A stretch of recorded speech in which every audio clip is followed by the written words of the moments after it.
Kegiatan yang melibatkan para pengurus PWI Kota dan Kabupaten se-Jawa Barat ini dihadiri Ketua Umum PWI Pusat Atal SD Pari, serta Wakil Gubernur Jawa Barat UU Ruzanul Ulum yang membuka kegiatan tersebut. Konferensi ini merupakan kewajiban yang harus dilakukan PWI minimal 1 kali dalam setiap periode kepengurusan. Dasarnya sesuai yang diamanatkan dalam pasal 23 Peraturan Dasar PWI 2013. Tujuannya selain melakukan konsolidasi antara pengurus Jawa Barat dengan pengurus kota kabupaten se-Jawa Barat, juga terbangunnya profesionalitas wartawan.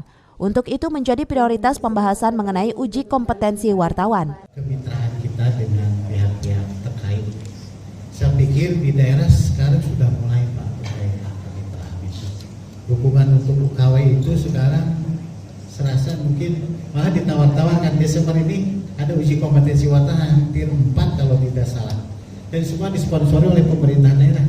Mereka berlomba-lomba ingin dari daerahnya itu wartawannya kompeten. Bahkan bupatinya pernah ngomong ke saya tidak mau Pak diikuti atau diikuti oleh wartawan yang tidak kompeten. Banyak nggak pada hari ini?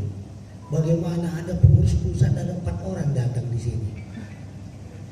Ini belum pernah Pak. Itu kewajiban di PDPRT, cukup 1 wakil menghadiri. Tapi di sini ada 4 orang, saya ketua umum. Dalam sambutannya, Wakil Gubernur Jawa Barat mengatakan peran wartawan sangat penting dan menjadi corong pemerintah karena berbagai keterbatasan yang dimiliki untuk dapat disampaikan masyarakat. Diharapkan PWI terus menjadi mitra pemerintah Jawa Barat dengan tujuan juara lahir dan batin. Salah satu bentuk atau alat komunikasi pemerintah dengan masyarakat.